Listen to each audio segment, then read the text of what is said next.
Okay, guys, today we're going to be talking about, so I made a list. you made one of those already? Perfect. Yeah, absolutely. Share with everyone. So we're talking about presentation, and honestly, I kind of hyped it up in the chat last night about the difference between a listing that sells and a listing that doesn't sell. And we'll actually go into some real life examples of that towards the second half of this training.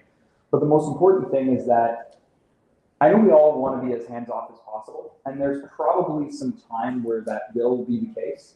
Like you have a beautiful empty condo that has a great view or whatever, you may not have to be present for the photos for something like that. Or you've listed a $1.6 million mansion. When you went to go tour the property, it was immaculate. Maybe you don't even need to be there for something like that. But 75 to 80% of the time, let's call it 80, everything's 80-20, right? Credit principle. 80% of the time you should be there. And the reason is the difference between a listing that sells versus a listing that stagnates or doesn't get multiple offers on this market is how it's presented. And ultimately, where do people look first? On the interwebs, online, right? So the impression that we make on the internet is the most important thing that we can do.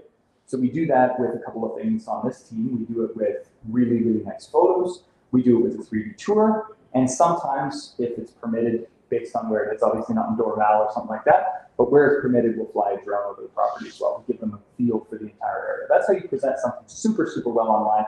But there are some exceptions to the rule. So a little bit later on, we'll go through an exercise where I show you guys photos that leave things to be desired. Let's put it like that. So what I want to have you guys do is kind of take out a pen or pencil. If you don't have one, grab one.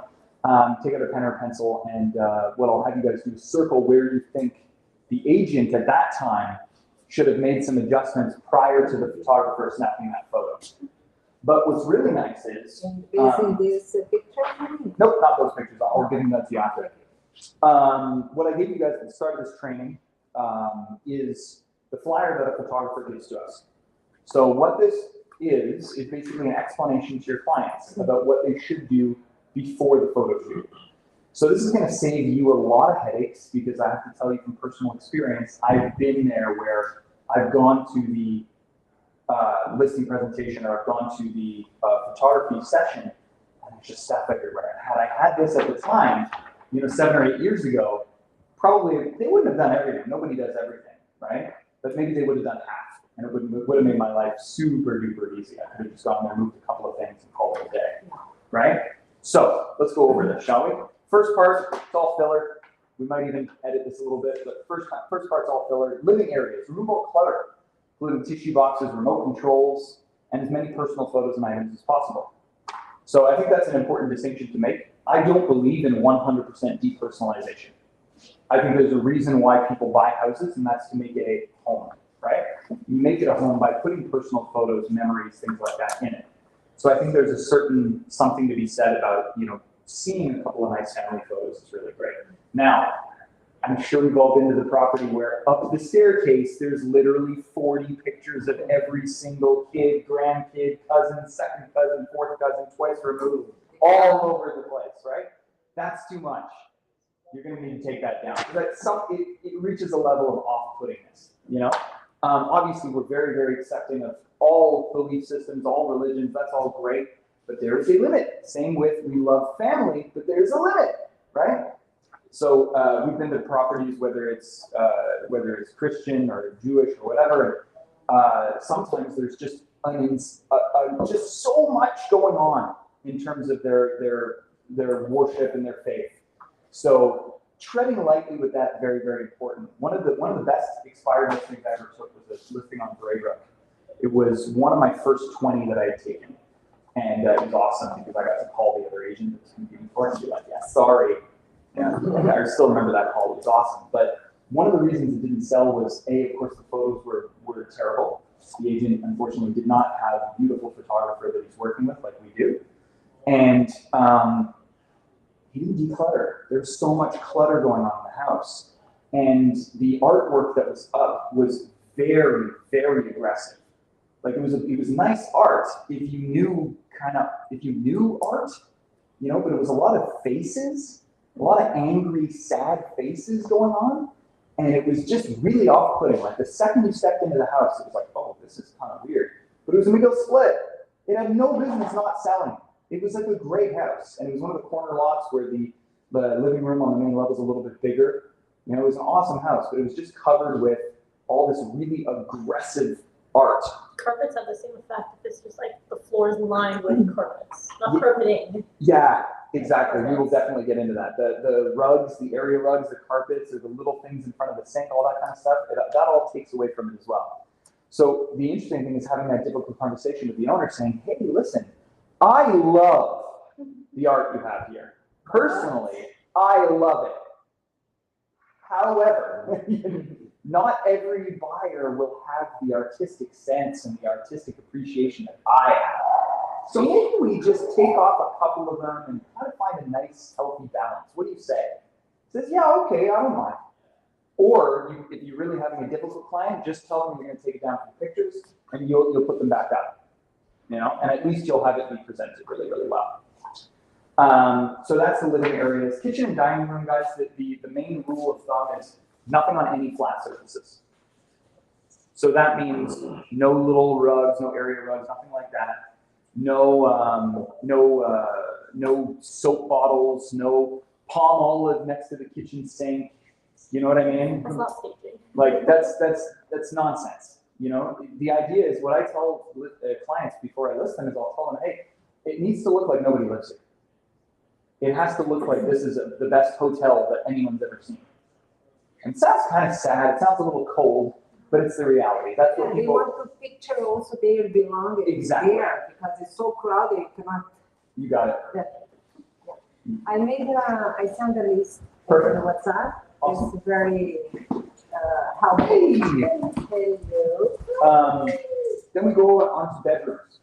So bedrooms is pretty simple. Make the bed, and like you'd be surprised how simple that is, but how often it's overlooked. You know, I'll go to photo sessions. Actually, I did recently on a listing we took in Kirkland. I went to a photo session, and the person had a bright red, like this color red bedspread in the master bedroom with fresh, beautiful paint that was like a nice modern gray that we had just arranged to have done. And then boom, red. And I'm just like, you know that meme of the guy like, yeah, you know, I was like that. But luckily, you know, we've got a pretty decent inventory in terms of, you know, extra bedspread stuff. So we just rocked one of them over, put it right over the thing, and away it went. Hi, dog. Say hi to Facebook. Alrighty, so that's bedrooms, pretty simple. Bathroom is pretty much the same as kitchen, so no soap bottles, no shampoo things. I don't care what anyone says, even if you have one of these shower doors that are closed, you can see through it. Yeah. Right? So if there's something there and you close it, it's just frosted, right? It's just like if somebody was in there, you'd see the person, right? So if you've got a red bucket or something like that, it's not a viable place. It's not a viable place to hide stuff. The only appropriate place to hide stuff is in the garage, because we don't typically take photos of the garage unless it's in gorgeous, like epoxy floored, ridiculous garage. So Towels? yeah, absolutely. Towels, great one to talk about for bathrooms. So towels need to be all hidden. What about candles? So it depends. That's like a Accessory. yeah, that's like what's the word I'm looking for? Case by case. Okay. Yeah, that's a case by case thing. It's a really nice candle. If there's just one of them you want to use it as a decoration, that can be really powerful. But if you've got like a bunch of like half-used crappy candles, it's like probably not. You know what I mean? We move on to the outside. In the wintertime, unfortunately, we live in Canada, eh? So what that means is that for 80% of the year, the outside looks like crap, and there's not really a heck of a lot we can do about it. So the only thing that we can do is make sure that everything's shoveled, everything looks nice and neat as it can. During the summertime, it's imperative that it look insane because it's the one time where it can look insane. So that's when you make sure that everything's pressure washed, lawns mowed, you know what I mean? And not just mowed, when you do the whipper snipping around everything, the gardens are beautiful, you've added the mulch, everything's clean. And then you're ready to take some photos. So now, yeah, what's up, Frank? So now we're gonna have some fun. So everyone take one of these. Let me show you Everyone take one of these. Why would it? I didn't even forget you. Oh, you don't know it, but. Real estate now. He's so hyper. Who's this? I I don't know who's listening to this, so, what we're gonna do, and this is great, it's like a great teaching moment. So, what I want you guys to do is, I'm gonna figure out how to put this on the screen for those who are streaming, but, I want you guys to take a pen and circle everything you think is wrong with this photo. And if there's something that maybe is, kind of like globally wrong potentially, that you can just write it as a note. So I'm gonna see how I can figure out how to do a screen share here and see if I can figure this out. I've never done this. Oh no. Oops, hold on. It's a trick question. The time is wrong when it's not. The time is wrong. At the time the picture was taken. But you're not gonna get all of them right if you don't circle it. I can't even circle anything to begin with. There's no people in this, I can't find all of them. That's funny. Okay, hold on, let's see. Actually, one of the picture frames. Video. There should be a thing that we do. Change a few of our class pictures and stick a logo up there. Yeah. Superimpose. This is fun. I like the tip that you put in this 6 inches, the art Oh, in yeah, the yeah. wall, and Above everyone furniture? should be. Yeah. Oh, I come up with it But all. it's so fun. Did you? No, much, because sometimes it's very tall, Yeah. but it is a formula for that. So, for everybody that's following along at home, you now see the photo, see what you might find is wrong with it, and as people start responding, we can start circling it as well. I can start saying. Hold on one second. Red.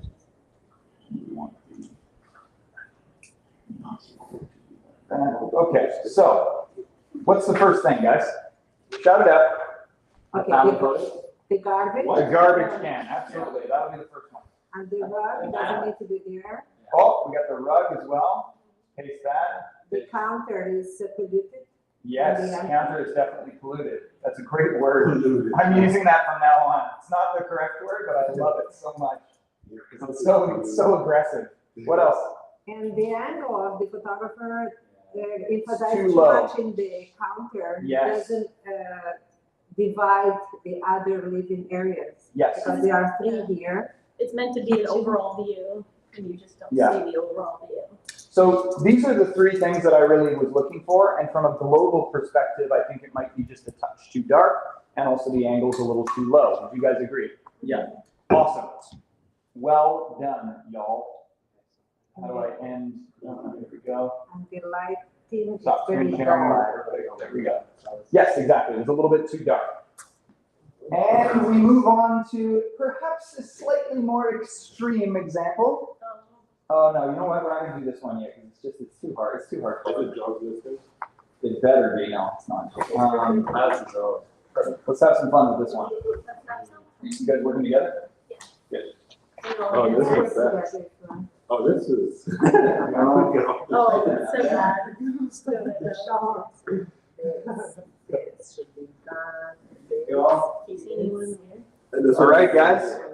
I'm gonna do the screen share here for the people at home, and you guys start circling some stuff, and we'll talk about this in just a quick second. And one thing that I think that's a life picture. when they leave, there is always the toilet, during this This is the one we're looking at, right? Yeah. Yeah, perfect. time. Okay, guys, who's got the first one? Now let's go one by one. I don't want to rush this. It's very important we get this, okay? So, first one. Who's got it? Connor, give me. Red bucket. Red bucket through the thing. Absolutely, buddy. You bet. And there's a few other things that I can see in the shower. Yeah, so stuff in the shower, let's just say. So, boom, right there. Absolutely. So, you remember, like, in terms of the actual quality of the photo, there's nothing really terribly wrong with this. It's a photo of a small bathroom. It's tough to get a better quality photo than what you're looking at right here. But why does it look so bad? It looks so bad because there wasn't enough care and attention taken to the staging of this property, okay? So, what's next? The bottled water, the towel. Whoa, one at a time. Now, which one? The counter is polluted. The counter is polluted. Yes, John. 2 points for comedy. Very funny. Absolutely. The counter is heavily polluted. So that's no good. You want all that gone. You know, an argument can be made for, like Connor was saying before, like a nice one candle.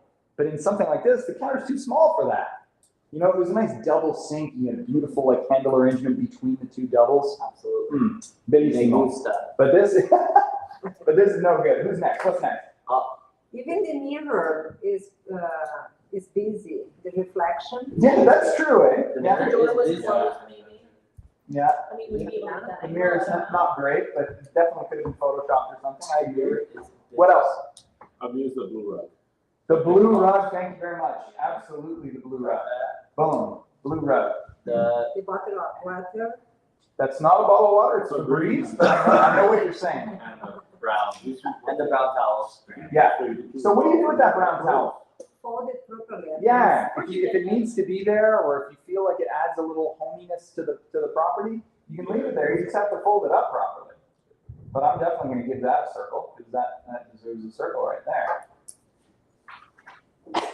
I mean, that's pretty much it, right, guys? I got all the things. So here's the real question, right? It's sometimes you can get overwhelmed when you go into a property and it's a mess, right? You can get overwhelmed. It's very, very easy. But the idea is that, go back to this, boom, perfect. The idea is that we owe it to our clients, because it's not their job, right? They don't know these things. And we owe it to our clients to give them something that says, this is what you have to do to prepare for me. And if they don't do it, or if they didn't have time to do it, again, it's not really their job, right? You can make the argument it's not yours either, but you are making an obscene amount of money selling their house. So let's do that, shall we? So all of the stuff we just circled on that photo could have fit into one bucket or one milk carton or whatever. Just, you know, move it out of the room, snap the photo, put it back in the room. You know? Branded buckets. Oh man. For anyone else listening, John asked, can we get branded buckets? And the answer is yes. We got the slides, next up, buckets. Okay, next one. Now this one's very aggressive, so just forewarned. Forewarned, guys. In terms of like bad art. Just like, I don't know if y'all are ready for this one. Oh, it's a nice place also. Holy. Cute plates. How much time would have to fill out this circle? Yeah, I know, guys. There's a lot. There's a lot. Hold on, I'm going to show the Wait, go the 3D tour. No, go ahead. They did a 3D tour of this. Yeah. So can you show the 3D tour too? These are two guys. I don't know. Hey. My bathroom gets very dirty. I have so much stuff. All right, guys. Where do we start? Let's try and I find. ran out of ink circling. let's try and find the more nuanced stuff. Okay, so I'll give you guys the easy answer, and that's that the counter is polluted, and the shelving above the toilet is heavily polluted, and the shelf under the sink is polluted, and under the entire vanity is polluted as well. I see a reflection The in the toilet mirror. paper is ending. Like that thing, like this thing, You can see the photographer's light in the mirror. this thing. Yeah. Oh wow, John, that's what I'm talking about. That's the detail. Look at that, yeah. So you can actually see the photographer there. That's no good. It's holding a stick. Yeah, it's a light. So who said toilet paper? I really like There's that a answer. dildo under the counter. Dude, we are live. For the second time in 2 weeks, Benji, we are live. I tried to go back to the last one. The separate sink is no faucet. Oh my God. I didn't know that. This is awesome. This is awesome. I like What's going on? the There's no faucet. It is for a very, very tall person. Odd placing. Oh wow, this is good. The bearded lady photo. Hold on. or Jesus? I have All of it, like, you just open these drawers and show everything inside. Yes, so what Susan just completely nailed the solution, right? Because it's all fun and games to point out the problems, but we have to find a way to solve these types of things, right? And in this case, it's you arrive an hour before the photographer arrives. You know, if you're anticipating this, right? But if you give your clients what I was showing you guys at the beginning of this training, one of these guys, whether it's this one or one that we redesign or whatever, if you can give them that, you can give them a follow-up call the day before the photos. Say, hey, did you take care of everything on the list? Just wondering kind of like at what time I should show up before the photographer. They're like, nope, it's perfect. You're gonna get clients like that. Nope, it's perfect, it's immaculate, I'm so excited for you to see it. Perfect, I'm gonna arrive at the same time as the photographer. Yeah, we did the most of it. Oh, I'm gonna arrive an hour early because we might encounter this. You know, but Susan absolutely nailed the solution here, and that's open the drawers, toss everything in the drawer, and call it a day. Yes, sir. Could the shower curtain be? Yes, thank you for bringing up the shower curtain. And there is a knob in the curtain. Yeah. No, I think That's the door. Yeah, but what is the door? So you need to make a decision on whether you're putting everything inside or outside. In this case, they kept the plastic on the inside, which I think was a mistake. Or in the bathtub and shut the curtain. Yes, exactly. That's another great hiding space because it's not a glass door, right? Yeah. So I just said you'll see everything through the glass door, but if it's in a tub, you won't see it. Yeah. But we see a lot of bad pictures online. Right? A lot. So I think there's a reason, guys, that when North America is cold, real estate agents pull pretty freaking low. And the reason is because of exactly what Lisa just said, which is that there's a lot of really bad photos online. Mm-hmm. And it's like, Discouraging. how? I don't understand how agents still think it's appropriate to rock in with their iPhone or their, throwaway Kodak camera and take photos. I don't understand how that's still appropriate. But luckily for us, we don't have that problem. But we are focusing on something that we can improve on as a team and as realtors in general, and that's kind of the staging without technically staging the property. And that's just making sure it presents as perfect as possible. Questions on this so far, guys? No? It's good stuff, right? Yeah. I have a question. Yes. I'm always debating coffee machines, like nice coffee Yes. machine, big fancy coffee machine. Yeah. They take a lot of space. So this is where me and my mom always differ when we stage properties in the early parts of my career. I like keeping a coffee machine because it implies that people use the kitchen. I mean, listen, if it's like one of those actual barista machines that's this big and you're in a condo, no. But if it's like a really nice Nespresso and it's got like a nice chrome latch and all this kind of stuff and it's in the corner and you've got the upside down espresso whatever glasses, yeah, I would do that because that's just cute and nice. But that means you can't have anything else. Like usually I'll put that, and if they've got a thing with their knives on the left side of the stove, I'll keep that. But everything else, like no paper towel holder thing, nope, gotta hide that. And that's the great thing about kitchens. There's so much hiding space. Yeah. You put it all in the pots and pans drawer, put it all under the sink. There's so many different places you can hide something, which is awesome. Let's have a cozy kitchen. Huh? Unless you have a cozy. Yeah, unless it's cozy, in which case, yeah. Then you might have to become a little bit more creative. But, one of the best staging jobs, and it was easily one of the most difficult ones that I did, was I was with Marty, and it was a property, it was the one in, what was that street called in Beaconsfield? You were the one that, Sumac. So we arrived in this place, and it, on first glance, this looked like a property that I should be buying. It was like, oh my God, it was bad. It was real bad. Basement wasn't finished, it had flooded, so they ripped up everything, it was all bad. And on the main level, we had somebody that was, quite house proud, and didn't quite realize the extent that they had loved their house. Let's put it that way. So there was a lot of nicks in the walls everywhere and way too much furniture, but they had a garage. The garage was packed, you couldn't even fit a toothpick in there. But I was like, I remember playing Tetris as a kid, I can do this. So me and Marty arrived 2.5 hours before the photographer arrived. And we literally put every piece of furniture that we could into the garage, all the extra furniture, the extra clutter or whatever, and it still wasn't enough. So what we had to do was, when our photographer was in bedroom 1, All the stuff from bedroom 1 was in bedroom 2. All of it, like everything, clothes, stuff, because it was just so much stuff in this house. Everything was in bedroom 2. Then we moved everything from bedroom 2 back to bedroom 1. He came in there. We moved everything from bedroom 3 to bedroom 1 so we could do all the photos. But it was a nightmare. But it, man, sold for a great price for its condition. Now talking about that, now what do you do for visits? Because they're going to visit, and they're not going to be someone like you and Marty there. Yeah. Move stuff. So what we told her at the end was everything we moved, you need to find a place for it. You know, whether that's like neatly packed in cartons and put or Tupperwares and stacked in the basement, or same answer but in the garage, you have to find a place for it because people need to come in and be able to see it. So remember, guys, I've said a million times, your ability to become filthy rich in real estate is based on the amount of difficult conversations you're willing to have. This is a difficult conversation.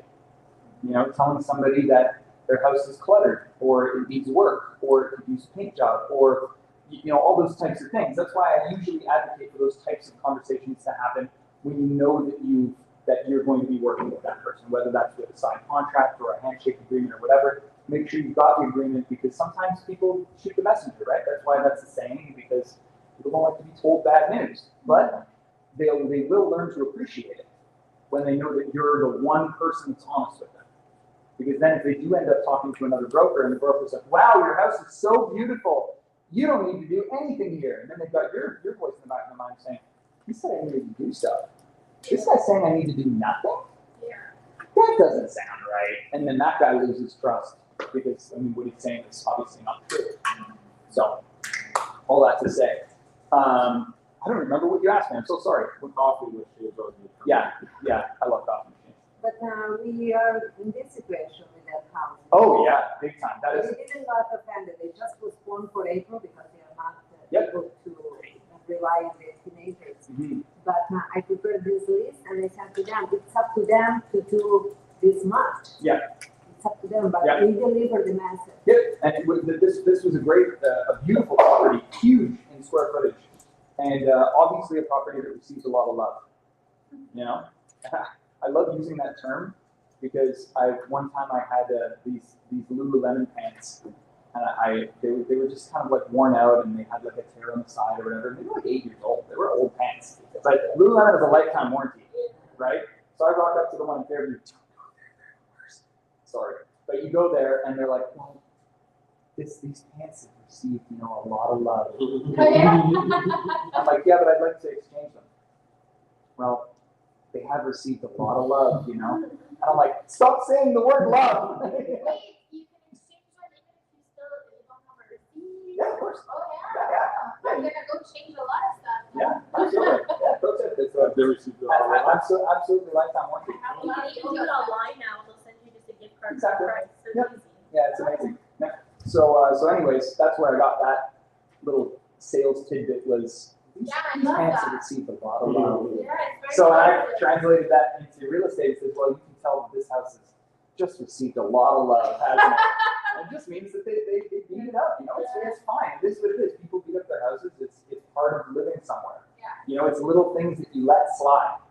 You know, like in my basement, I have a sliding door, and every time somebody comes over, maybe they've had a beer or two, they close it a little too hard, and the handle smashes into this piece of like whatever, and now there's like a gouge out in my drywall. Have I fixed it? No, because it's just a little stupid thing that I feel like doing. You know what I mean? Getting some love. It was getting some love. And it's just gonna keep happening. There's So- exactly. There's my shower. I have a beautiful one of those shower columns, and the thing detaches for like one of these shower things, and the thing came off, and it's kind of like dangling. It still works. Everything's fine. Am I gonna fix it? No. The shower's receiving a lot of love. I feel like doing that right now. Now, if someone told me, hey, you got some stuff to do before you sell the house, I would agree. I would say, yeah, you're 100% right. There's little touch-ups I need to do here, there, and everywhere. So I'm with you on that one. So yeah, to summarize, guys, the idea is that we need to have really, really good communication with the people that we're listing, warning them ahead of time of what's expected of them. You know, over-communicate is the recipe to a really good transaction. If you don't communicate enough, or if you're not having strong enough communications, that's where misunderstandings happen, and the blame game starts happening. You know, if you don't have that over communication with them. Like, I had a client of my mom and dad's like 6-7 months ago, and I told them we were doing visits Saturday and Sunday. I actually told them twice we were doing them Saturday and Sunday. So Saturday rolls around, first visits at like 1 o'clock in the afternoon, and they're like, "We're not ready." Well, Saturday, I told you Saturday. I never said that. And I bet you had I had that third conversation or that fourth reminder, say, "Hey, just want to make sure." Like I should have called them maybe Thursday or Friday and said, "Hey, you're good for Saturday. Just want to make sure because we've got showings lined up Saturday and Sunday." I just assumed that they knew, and that's on me. You never assume. You want to over communicate what the expectations are. So we did a good job of that. We told them exactly what to do to prepare the place for sale. We told them what to take down, what not to take down, what to move around, how to clear whatever. So the photos went swimmingly. Everything went super well. So that was fine, but didn't communicate for the other stuff. So you want to communicate what's expected of them before the photos. You want to communicate what's expected of them before the drone photography, if they need to use some vehicles or something, or 3D tour. How long it's going to take, what that looks like, all that stuff, right? So you have those types of conversations, and then you check in based on your expectations. You inspect what you expect, right? So you go in and make sure everything's good. You arrive 30 minutes to an hour before the photographer, and you make sure you've got a plan for them. You tell them, okay, start on the main level because I know it's all good. And then upstairs, I'm going to start moving stuff around. By the time you get upstairs, you're going to start on this side, work your way this way. Okay, perfect. You'll make a plan with them, which is awesome. Yes? Another thing, not only visual, but the smell is very important. Oh, yeah, absolutely. Hopefully we don't encounter that. Yeah, hopefully we don't encounter that too often. But the trick for that, guys, if anybody wants any pro industry tips, ground coffee. Yeah, it's the number one thing. You buy trays from the dollar store, in baking trays, as big as you can buy. Buy like 15, 20 of them, and buy a whole bunch of those ground Folgers, pre-grounded. Coffee beans don't work, ground coffee works. And you just put them in the tray, set the tray down, put it in the tray, set the tray down. This gets rid of every smell. It gets rid of, exactly. So it gets rid of smoke smell. I mean, nothing beats paint for the smoke smell, to be honest, because it really latches onto the paint. But it gets rid of curry. Yeah, it gets rid of everything. In the 90s, people really didn't have any of these tricks. So places that smelled bad, either from smoke or from cooking or whatever, would sell for significantly less. Now we all know how to get rid of it, either with a fresh paint job or with the ground coffee. Coffee stays there for how long? Do you put it during business or the day before? No, you do it like a week before. You don't touch them. You leave them there for like a week. Yeah. It's like mothballs. Yeah, exactly. And it actually smells pretty good after. Nobody doesn't like the smell of fresh ground coffee. Yeah. Okay. Yeah. Cool, guys. Well, that's all the content I have for you today. Thanks so much for coming in, braving a storm. You guys are awesome. We're warriors. No, you didn't. Oh my God. That is awesome. All right, guys. Until next I time. looked at my car and it was full of snow.